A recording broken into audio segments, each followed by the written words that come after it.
नमस्कार विद्यार्थी मित्रांनो, MPSC सर्कल या यूट्यूब चॅनलवर आपले स्वागत आहे. मित्रांनो, राज्यसेवा पूर्वपरीक्षेला आता 50पेक्षाही कमी दिवस शिल्लक आहेत. आता या कमी वेळामध्ये भांबावून जाऊन आपल्या हातून काही चुका होऊ शकतात. तर या चुका कोणत्या हे आपण निश्चितपणे ओळखले तर या कमी दिवसात आपण योग्य नियोजन करून परीक्षा क्लिअर होऊ शकतो. तर मित्रांनो, आपल्याला अंधारात तीर मारायचा नाही. अंधारात तीर मारला तर आपलं लक्ष जे आहे ते आपण गाठू शकत नाही. त्यामुळे नेमक्या कोणत्या चुका आपल्या हातून होऊ शकतात हे जर आपल्याला आत्ताच कळलेलं असेल, तर त्या चुका दुरुस्त करून आता जो काही वेळ आहे त्याचा सदुपयोग आपल्याला करता येऊ शकतो. ठीक आहे. तर पहिली चूक म्हणजे काय, तर योग्य नियोजन आणि त्याची अंमलबजावणी न करणं. मित्रांनो, आता जो काही वेळ आपल्याकडे आहे तर या वेळामध्ये जर आपण प्रॉपर टाईम मॅनेजमेंट नाही केलं तर आपल्याकडून बराचसा वेळ जो आहे तो वाया जाऊ शकतो. आता हा वेळ वाया जाऊ नये म्हणून आपल्याला त्याचं योग्य नियोजन करणं गरजेचं आहे. ठीक आहे.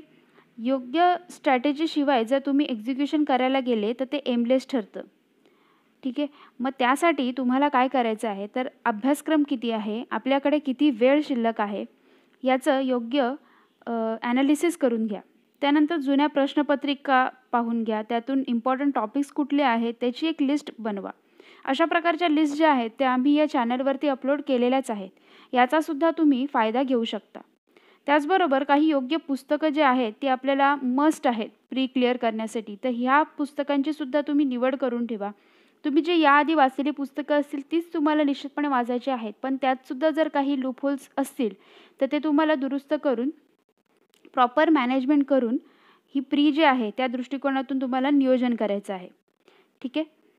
तर आता बघा की तुम्ही प्लॅन करता ते प्लॅन आपले नेहमी चांगलेच असतात. परंतु जर त्याच्यानंतर जर इमिडिएटली आपण हार्डवर्क केलं नाही तर त्या प्लॅनचा काहीच उपयोग होणार नाही. तर त्यामुळे जेव्हा तुम्ही प्लॅनिंग तयार कराल त्यावेळी ते तुम्हाला कितपत अंमलबजावणी करता येण्यासारखं आहे, म्हणजे शक्य आहे की नाही हे बघूनच तुम्ही त्या दृष्टीने प्लॅन्स तयार करा. त्यानंतर जेव्हा आता आपण सुरुवात करतो अभ्यासाला तर काय होतं, बरेच मुलं पुस्तकं घेतात आणि first page to last page वाचून काढतात. यामध्ये वेळ तर वाया जातोच आणि यामध्ये अनवॉन्टेड गोष्टीसुद्धा आपण खूप साऱ्या वाचत बसतो. आणि त्यामुळे काय होतं की आपण जे आउटपुट देणाऱ्या गोष्टी आहेत त्या आपल्या राहून जातात आणि उगाचच वेळ जो आहे तो वाया जातो. त्यामुळे प्रत्येक विषयाची काही ठराविक पुस्तकंच वाचायची आहेत आपल्याला आणि ते वाचण्यासाठी आपल्याला महत्त्वाचे टॉपिक काय आहेत ते माहिती असायला हवेत. तर त्याची लिस्ट आम्ही देतोच आहोत. पण त्याचबरोबर तुम्हीसुद्धा जुन्या प्रश्नपत्रिका पाहून त्याची एक लिस्ट तुमच्याकडे असू द्यात. त्यानंतर मेंटेन आउटपुट आणि इनपुट बॅलन्स. म्हणजे जेवढा वेळ तुम्ही एखाद्या टॉपिकवरती देताय तर त्या टॉपिकवर तेवढे प्रश्न येत आहेत का हे सुद्धा तुम्ही पाहून घ्या. जर एखाद्या टॉपिकवरती आयोगाने जास्त प्रश्न विचारलेले असतील तर त्याची तुम्हाला रिव्हिजनसुद्धा जास्त वेळा करायची आहे हे लक्षात घ्या. आता आपल्याकडे जे काही बरेचसे विषय आहेत तर काही मुलांना काही विषय कठीण वाटतात तर काही विषय सोपे वाटतात. तर ज्या सोप्या वाटण्यावर जे विषय आहेत त्याच्यावर डेफिनेटली आउटपुट जर येणार असेल तर त्यावर तुम्ही नक्कीच जास्त टाईम इन्व्हेस्ट करा. इतर विषयसुद्धा आपल्याला वाचायचे आहेत, परंतु जर त्यात आपल्याला माहिती आहे की आउटपुट येणार नाही आहे तर त्याच्यामध्ये किती वेळ घालायचा हे आपण सुद्धा ठरवायला हवे. ठीक आहे. तर असाच एक टॉपिक म्हणजे सायन्स. तर सायन्सबद्दल अनेक मुलांच्या मनात प्रश्न असतो की नेमकं काय काय वाचायचं. कारण स्टेट बोर्डाच्या पुस्तकातून जरी आपण प्रश्न येत आहेत का हे पाहिलं तर तेवढंच सफिशियंट आहे असं मला नाही वाटत. आजकाल आयोगाने 11वी-12वीच्या स्टेट बोर्डाच्या पुस्तकातून सुद्धा प्रश्न विचारायला सुरुवात केलेली आहे.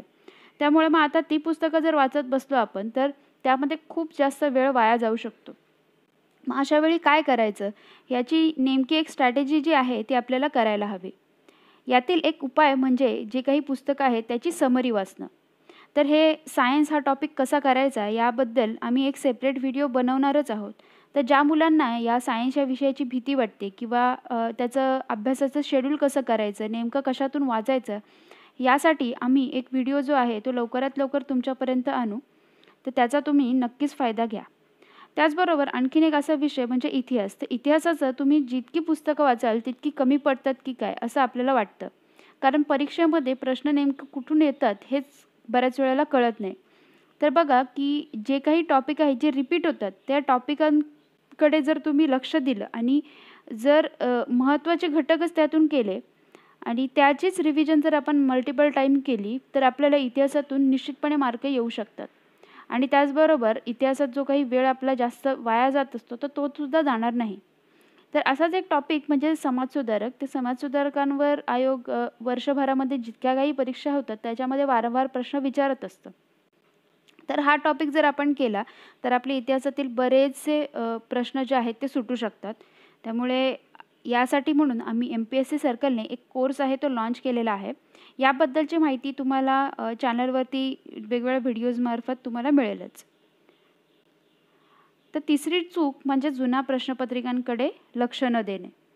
तर बघा प्रिव्हियस इयर क्वेश्चन पेपर जे आहेत ते सर्वात बेस्ट गाईड आहेत असं मी म्हणू शकते. कारण आत्तापर्यंत जे काही अभ्यास मी केलेला आहे तर त्याच्यामध्ये बघा महत्त्वाचे टॉपिक्स जे आहेत ते त्याच्यातूनच कळतात. त्याचबरोबर काही प्रश्न जे आहेत ते रिपीट होत असतात आणि हे रिपीटेड प्रश्न म्हणजे आपले हातचे मार्क झाले. त्यामुळे जी मुलं जुन्या प्रश्नपत्रिका अगदी बारकाईने वाचतात तर त्यांचे हे रिपीट होणारे टॉपिक तर व्यवस्थित होतातच. त्याचबरोबर जे महत्त्वाचे टॉपिक आहेत ते कळतात. त्यामुळे प्लॅनिंगसुद्धा व्यवस्थित आपल्याला करता येतं. त्याचबरोबर आयोगाचा प्रश्न विचारण्याचा कल आहे तो लक्षात येतो. म्हणजे एखादा प्रश्न जो आहे तो विचारण्याची आयोगाची पद्धत कशी आहे, तर वेगळ्या विषयांवरती आयोग वेगळ्या प्रकारे प्रश्न विचारतं. इतिहासामध्ये वर्तमानपत्रांवरती येईल. जॉग्राफीमध्ये जोड्या लावा प्रकारामध्ये मॅप लोकेशन्स येत असतात. त्याचबरोबर पॉलिटीमध्ये काही कलमांबद्दल माहिती असेल किंवा वेगळ्या महत्त्वाच्या व्यक्तींबद्दलची माहिती असेल तर ते प्रश्न विचारण्याचा कलसुद्धा आपल्याला या जुन्या प्रश्नपत्रिकातून लक्षात येतो. त्याचबरोबर अभ्यासाला बसताना त्या टॉपिकवरचे जर प्रश्न आपण वाचले, ठीक आहे, तर एखादा टॉपिक तुम्ही करायला घेतला आणि त्या टॉपिकवर आत्तापर्यंत आलेले प्रश्न जर आपण वाचले तर आपल्याला नेमकं त्या टॉपिकमध्ये काय वाचायचं हे तर कळतंच. पण त्याचबरोबर अभ्यासामध्ये आपण लवकर एकाग्र होतो. बघा प्रश्न सोडवायला घेतले की आपलं डोकं लगेच एकदम फोकस होतं. त्यामुळे त्याचासुद्धा तुम्हाला डबल बेनिफिट आपण म्हणू शकतो की होईल. ठीक आहे. त्यानंतर चौथी मोठी चूक म्हणजे CSATकडे दुर्लक्ष. तर बघा CSAT आणि GS हे दोन्ही 200-200 मार्काचे म्हणजे समान गुण असणारे पेपर आहेत आणि यातून जर आपल्याला अभ्यासाचं नियोजन करायचं असेल तर बघा की समान गुण आहेत म्हणजे आपण समान वेळसुद्धा अभ्यासातला दिला पाहिजे. तर इथून पुढे तुम्ही जो काही वेळ अभ्यासात देताय तर त्याचा 50% टाईम जो आहे तो तुम्हाला CSATकडे द्यायचाच आहे. तर बऱ्याच मुलांच्या मनात भीती असते की CSAT आपल्याला कठीण जातं किंवा CSATमधून मार्क येत नाही म्हणून फक्त GSचाच अभ्यास करण्याची चूक मुलं करत असतात. तर असं करू नका. CSAT जो आहे तो तुम्ही योग्य स्ट्रॅटेजी आणि प्रॉपर प्रॅक्टिस जर केली, तुम्ही जास्तीत जास्त प्रॅक्टिस जर केली तर त्याच्यातून खूप चांगले मार्क येऊ शकतात. ठीक आहे. CSATमध्ये बरेचसे घटक आहेत. आकलन आहे, मॅथ्स रिझनिंग आहे, डिसिजन मेकिंग आहे, डेटा इंटरप्रिटेशन आहे. तर तुमचा एरिया ऑफ इंटरेस्ट आणि स्ट्रॉंग पॉईंट आहे ते जर तुम्ही ओळखले तर आणि त्याच्यावर जास्तीत जास्त प्रॅक्टिस केली तर CSATमध्ये खूप चांगले मार्क येऊ शकतील. ठीक आहे. त्यामुळे दोन्ही पेपरसाठी तुम्ही समान वेळ द्या. आता बघा बऱ्याच मुलांचा प्रश्न असतो की प्रॅक्टिस म्हणजे नेमकी कशी करायची. तर बघा टेस्ट सिरीज ज्या काही अवेलेबल आहेत त्या टेस्ट सिरीज तुम्ही टाईम मॅनेजमेंटसाठी फक्त यूज करा. कारण टेस्ट सिरीज ज्या आहेत त्या शेवटी आयोगाने डिझाईन केलेल्या नाही आहेत. आयोगाच्या धर्तीवर डिझाईन जरी केलेल्या असल्या तरीसुद्धा त्याच्यामध्ये आयोगाचं जे काही एम असतं ते साध्य होतं असं मला वाटत नाही. आयोगाचे पेपर जे आहेत ते आपण जास्तीत जास्त ॲक्युरेसीसाठी सॉल्व करायचे.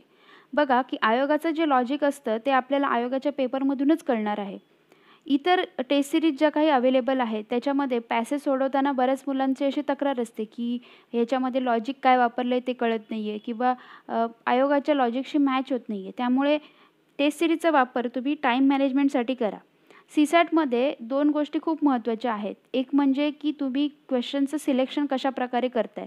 म्हणजे पॅसेज आधी सॉल्व करताय की मॅथ्स रिझनिंग आधी करताय. तर यासाठी आपल्याला ट्रायल अँड एरर करून जी पद्धत प्रत्येकाला योग्य वाटते त्या पद्धतीने आपल्याला जायचं आहे आणि त्यासाठी तुम्हाला टेस्ट सिरीज आहेत त्या बेनिफिशियल राहतील. तर या टेस्ट सिरीज नेमक्या कोणत्या चूज करायच्या, तर तुमच्या जवळपास झेरॉक्स सेंटरवर असेल किंवा वेगवेगळे क्लासेस असतील तर त्यांचे जे काही अवेलेबल पेपर्स असतील ते तुम्ही घ्या आणि एक पेपर जो आहे तो तुम्ही जर आठवड्याला 2-3 पेपर जरी केले तरीसुद्धा ते पुरेसं असणार आहे. त्याचबरोबर आयोगाच्या पेपरचे जे पॅसेजेस आहेत तर पॅसेज करतानासुद्धा आपल्याला बघा CSATची स्ट्रॅटेजी मी या चॅनलवरती टाकलेलीच आहे. त्यामध्ये सुद्धा मी असंच सांगितलेलं आहे की साधारण 1 तासामध्ये आपले पॅसेज झाले पाहिजेत. मग आता आयोगाच्या पेपरचे जे पॅसेज आहेत तर ते पॅसेज आपले 6 मिनिटाला एक पॅसेज होतोय का हे सुद्धा तुम्ही चेक करून घ्या. आणि त्याचबरोबर त्यामध्ये आपली ॲक्युरेसी किती राहते तर ते सुद्धा आपल्याला बघायचं आहे. ठीक आहे. तर सीसॅटकडे दुर्लक्ष करू नका. हा खूप महत्त्वाचा टॉपिक आहे. ह्याची जर तुम्ही प्रॅक्टिस केली तर त्याच्यातून तुम्हाला निश्चितपणे आउटपुट येईल. ठीक आहे. त्यानंतरचा शेवटची चूक म्हणजे काय तर रिव्हिजन न करणे. काय होतं आपण कमी वेळामध्ये जास्तीत जास्त वाचायचं आहे म्हणून मग काय करतो की खूप जास्त वाचन करत राहतो आणि जे आधी वाचलेलं आहे त्याची रिव्हिजनच करत नाही. आता ही रिव्हिजन न केल्यामुळे काय होतं की नेमकं एक्झामच्या टाईमला जे रिकलेक्ट होणं गरजेचं असतं ते आपल्याला होत नाही. जनरली ज्यावेळी आपण एखादा टॉपिक वाचतो तर त्याची 1 दिवसानंतर परत एकदा रिव्हिजन करायची. त्यानंतर 1 आठवड्यानंतर रिव्हिजन करावी. मग जेणेकरून काय होतं की तो टॉपिक जो आहे तो तुमच्या सतत नजरेसमोर राहतो. आता हे करण्यासाठी काय करायचं तर किमान जे आपले झालेल्या प्रश्नपत्रिका आहेत ते तरी निदान बघत राहावं. जेणेकरून तुमचं लक्षात येत राहतं की हां, हा टॉपिक आपण वाचलेला आहे किंवा कुठले टॉपिक आपले वाचायचे राहिलेले आहेत हे सुद्धा आपल्याला कळत असतं. आता आपला सक्सेस मंत्रच हा आहे की मिनिमम कंटेंट आणि मॅक्झिमम रिव्हिजन. त्यामुळे तुम्ही शक्यतोवर तुमचं कंटेंट जो आहे बुक्स असतील किंवा कुठले टॉपिक वाचायचे आहेत ती लिस्ट जी आहे ती मिनिमम करण्याचा प्रयत्न करा. जेवढी तुम्ही ती कन्साइज कराल तेवढं जास्त तुम्हाला रिव्हिजन करता येईल. त्यामुळे रिव्हिजन करताना नेमकं आपल्याला कुठल्या गोष्टी आपण विसरतोय हे सुद्धा आपल्याला माहिती असणं गरजेचं आहे. त्यामुळे ज्या गोष्टी आपल्याला जास्तीत जास्त वेळा वाचाव्या लागतात अशा टॉपिकची सुद्धा तुम्ही एक लिस्ट करून ठेवा. जे काही जर तुम्ही शॉर्ट नोट्स जर तुमच्या काढलेल्या असतील तर त्या उत्तमच ठरतील. जेणेकरून परीक्षेच्या आधी जे काही थोडे दिवस शिल्लक असतात त्या दिवसांमध्ये तुम्हाला ती रिव्हिजन करायला मदत होईल. आता जो काही कमी वेळ राहिलेला आहे तर या कमी वेळामध्ये नवीन काही वाचू नका. ठीक आहे. जर तुम्ही नवीन वाचायला गेलात तर ते नवीन वाचलेलं आहे त्याची रिव्हिजन करण्यासाठी तुमच्याकडे आता वेळ नाही आहे. त्यामुळे आत्तापर्यंत तुम्ही जे काही वाचलेलं आहे तेच तुम्हाला पुन्हा पुन्हा वाचायचं आहे. ठीक आहे. करंट अफेअर जो आहे तो तुम्हाला नवीन करावंच लागतं. परंतु 2020च्या परीक्षेसाठी आयोगाने हे क्लिअर केलेलं आहे की 5 एप्रिलला जी परीक्षा होती त्या परीक्षेसाठी जे करंट अफेअर गरजेचं होतं तेवढंच विचारलं जाणार आहे. त्यामुळे आता नवीन चालू घडामोडी ज्या आहेत त्या तुम्ही वाचू नका. राज्यसेवा पूर्व परीक्षेसाठी आपल्याला फक्त मार्च 2020 पर्यंत आलेल्या चालू घडामोडी होत्या तेवढ्याच आपल्याला करायच्या आहेत. ठीक आहे. परीक्षेपूर्वी किमान 3 वेळा रिव्हिजन होईल अशा प्रकारे तुम्हाला नियोजन करायचं आहे. ठीक आहे. काही जणांना हे अशक्य वाटत असेल, परंतु बघा आपल्याला पहिली रिव्हिजन करताना थोडा जास्त वेळ लागू शकतो. पण सेकंड आणि थर्ड रिव्हिजन करताना हा वेळ जो आहे तो आपला कमी होत जातो आणि तो तसा कमी व्हायलाच हवा. त्याचप्रमाणे तुम्हाला अभ्यासाचे जे आहे ते नियोजन करायचं आहे. ठीक आहे. मग त्यासाठी काय करायचं तर पाठ करायच्या गोष्टी कोणत्या आहेत, आपल्या गोष्टी कुठल्या विसरल्या जात आहेत तर त्याची एक तुम्ही लिस्ट बनवून ठेवा आणि ती तुम्ही रिव्हिजन करताना बरोबर ठेवा. जेणेकरून तुमचे सर्व टॉपिक जे आहेत ते तर होतीलच आणि कुठलीही गोष्ट म्हणजे जी तुम्हाला डेफिनेट आउटपुट देणार आहे ती सुद्धा तुमची मिस आउट होणार नाही. ठीक आहे. त्यानंतरचा लास्ट पॉईंट म्हणजे काय तर टेन्शन घेऊ नका. मित्रांनो, टेन्शन घेण्याने काय होतं तर आपला वेळ तर वाया जातोच की त्या वेळामध्ये आपला अभ्यास तर होत नाहीच आणि हा वेळ वाया गेल्यानंतर आपल्याला अधिकाधिक टेन्शन येऊ लागतं की आता उरलेल्या वेळाचं अभ्यासाचं नियोजन कसं करायचं. त्यामुळे सर्वात महत्त्वाची गोष्ट म्हणजे टेन्शन घेऊ नका. डोकं शक्यतोवर शांत ठेवण्याचा प्रयत्न करा. कूल माइंडने जर तुम्ही एक्झामकडे अप्रोच केलं तरच तुमचा अभ्यास होऊ शकतो. ठीक आहे. तर प्रॉपर नियोजन करा आणि त्या दृष्टीने मेहनतसुद्धा घ्या. फक्त नियोजन करून काही उपयोग होणार नाही आहे. त्याच मेहनत जर तुम्ही घेतली नाही आहे तर तुम्हाला एक्झाममध्ये निश्चित तुमचं जे काही टार्गेटेड आउटपुट असेल ते तुमचं येणार नाही.